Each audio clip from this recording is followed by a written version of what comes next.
umaga, Pilipinas. Live mula rito sa Pag-asa DOST, si Harry Bayona at ito ang Panahon TV Express. Malakas na hangin ang dala ng Northeast Monsoon kung kaya't apektado rin ang ating mga karagatan. Kaugnay nga naglabas ng gale warning ang Pag-asa. Ayon nga po rito ang Northern Seaboard ng Northern Luzon ay makararanas po ng maulang panahon at magdudulot po ito ng mataas na alon na aabot ng 3.4 to 5 meters. At yan nga pong partikular na mararanasan sa mga baybayin ng Batanes, Calayan, Babuyan, Northern Coast ng Cagayan at ganun din po yan sa Northern Coast ng Ilocos Norte.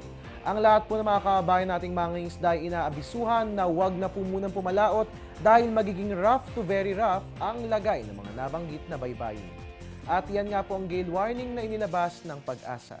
Magbabalik ang Panahon TV Express makalipas ang isang paalala. Teng, ang package.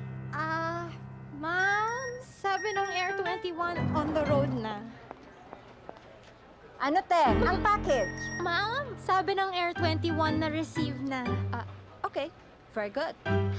Basta padala, sagot ka ng Air 21. May real-time delivery updates via text para worry-free ka. Teng, ang package, napadala mo na? Yes, ma'am, sa Air 21. Sa Air 21, sagot ko, padala mo! At mga kababayan, silipin po ang ating orasan, 10:52, ayon sa Philippine Standard Time.